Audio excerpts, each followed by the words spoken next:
Pagkain ni Sophie. So, every time na magpapakain kayo ng bagong pagkain sa inyong pusa. Water, yala. Where is Sophie? Bulaga.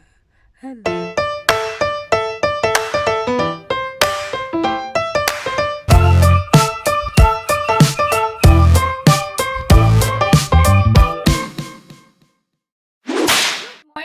Good morning mga loves. It's me again, Clani, ang inyong loves, and welcome back to our channel. And today nga mga loves, so syempre andito na ulit ang aking pusa. Hindi nakatiis, no? Andito na ulit yung ating pusa, yung aking si Sophie. And bumili ako ng bagong pagkain. Nagtry ako ng bagong pagkain niya kasi medyo hindi siya ganun kumakain doon sa isang food na Reflex, kung napapanood niyo yung mga videos ko.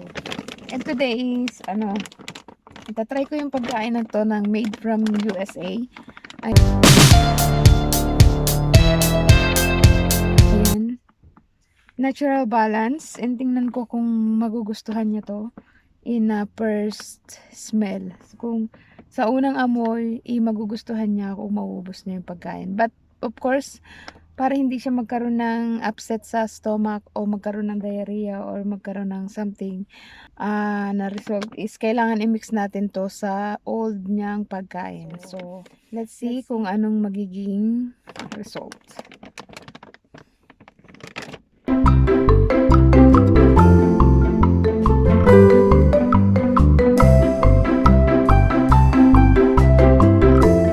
Ito naman ang aking si Sophie. Tal.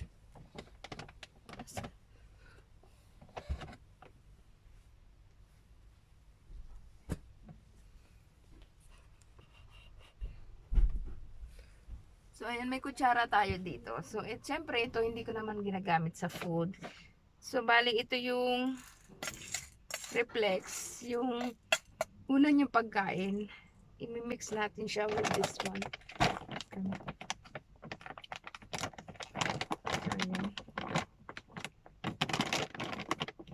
Excited na siyang kumain. Oh, see. Ginagawa mo? Hey, wait! Sophie! Yun, not listening na naman. Kulit ka talaga.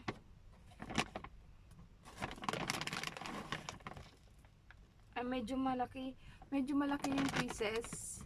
Malaki yung pieces nito. So, i-mix natin siya. Ayan, konti-konti muna. Para hindi ganun ka. So, ayan.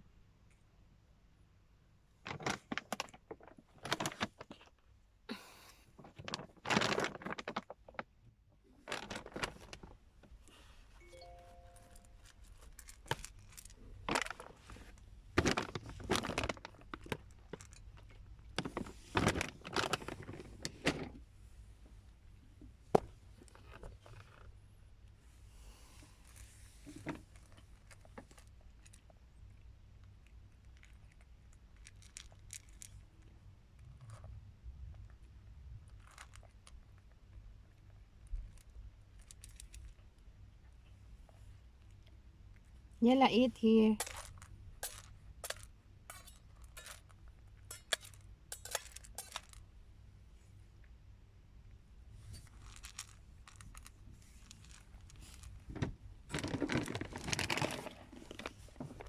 Tsaka hindi rin siya ganun kabaho. Kabaho yung amoy ng, hindi kagaya ng isa kong biniling pagkain na Reflex.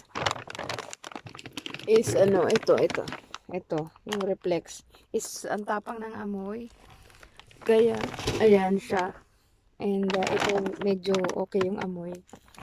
Ano to? Sarap ng kain niya. Ito, made in USA. Tapos, mix siya ng pang kitten siya. Kasi kitten pa naman siya. Chicken, duck, and meat. Chicken, duck meal, and salmon. Ayan. So, kailangan natin itong, lalo wala akong storage na seal o nalalagyan. Kailangan natin itong isara naman para hindi siya mag... Hey, enough. Hey, finish this. Hey, this one.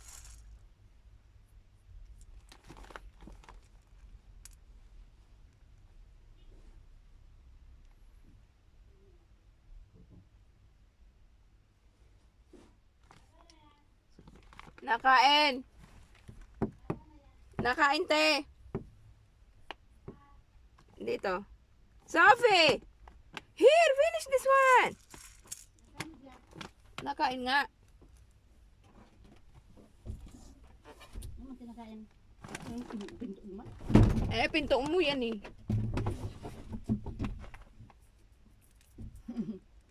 Liring-liring. Ay. Ano kinakain niya? Gutom na pala yan eh. Hindi mo pinapakain eh.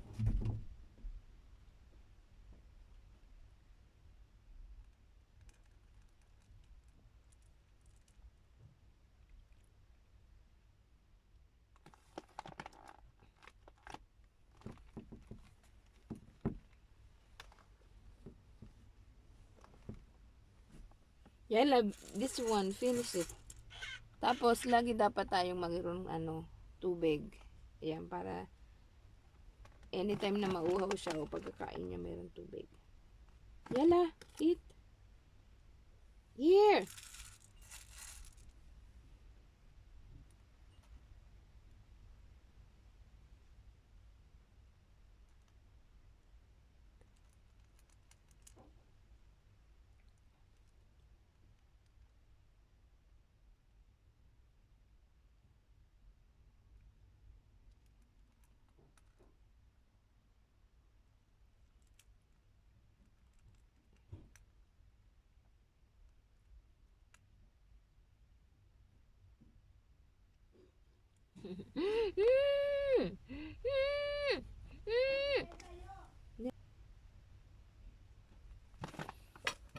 So, ayan, medyo mauubos na yung pagkain niya. Ayan. Kailangan natin Ayan. Ayan, nagtambalelong na kayo. Ayan, so kailangan, tamo, medyo may katamaran pa yan, nakaupo pa siya. Para kumain. Busog na yan, pero pinipilit niya rin ubusin. Nagustuhan niya yung pagkain.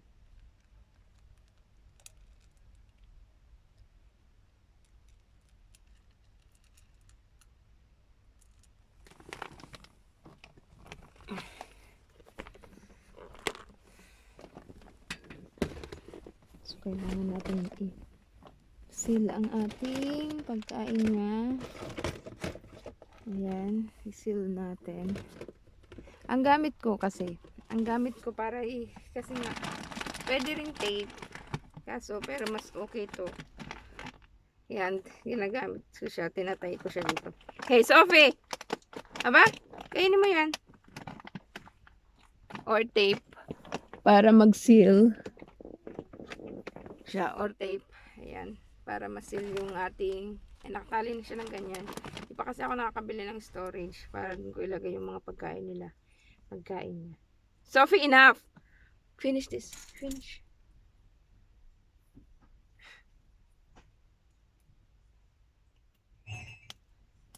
Finish that! Tapos tape para siya hindi siya masyadong sumingaw. Okay. Enough! Yala! So, ganito ko lang sinisil yung pagkain niya pag yung bagong bukas. At tapos, nilalagay ko lang sa isang nilagyan.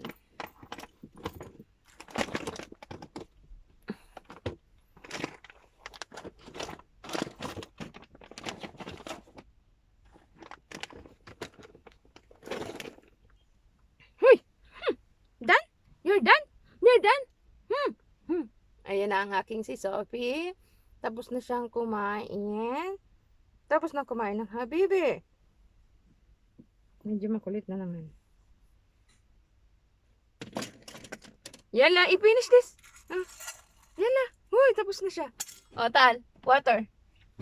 Water. Yala. Water. Water. Here. Here, water. Water. Water, water. Yala. Water. Drink water. Sophie! Water, water, water, water. Yala. Drink water. Drink water, Yala. Drink water. Ayaw niya uminom ng tubig. So, inom yan ng tubig maya-maya. Bijig!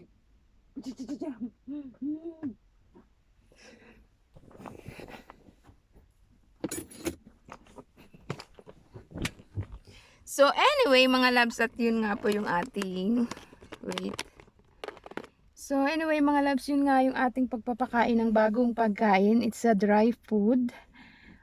Pagkain ni Sophie. So, every time na magpapakain kayo ng bagong pagkain sa inyong pusa, kailangan nyo munang i-mix or ibigay nyo ng konti-konti lang. Like, for example, 1 tablespoon. Yun, para hindi masyadong hard doon sa stomach nila.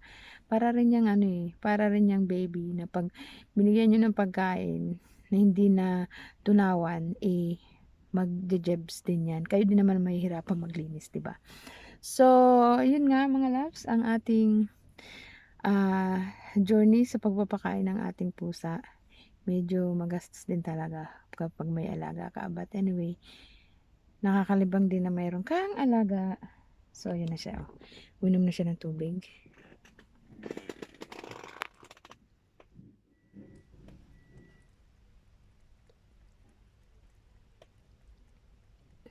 Yan. Uminom na siya ng tubig. So, habang umiinom siya ng tubig, may makikita siyang ipis. Kaya dun siya nakatingin.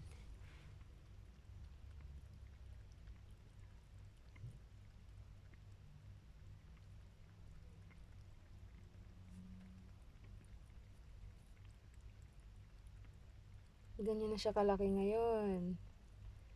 O, para na siyang lobo. Diba ang laki-laki niya na?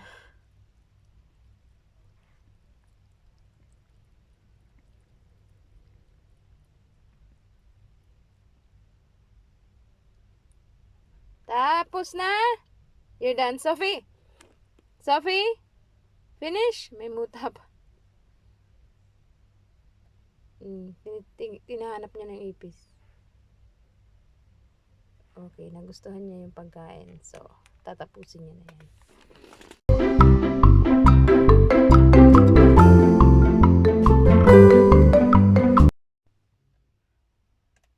Where is Sophie? Sophie? Sophie? Sophie? Where is Sophie? Bulaga! Hello! What are you doing? What are you doing? Sophie? Hey? Sophie?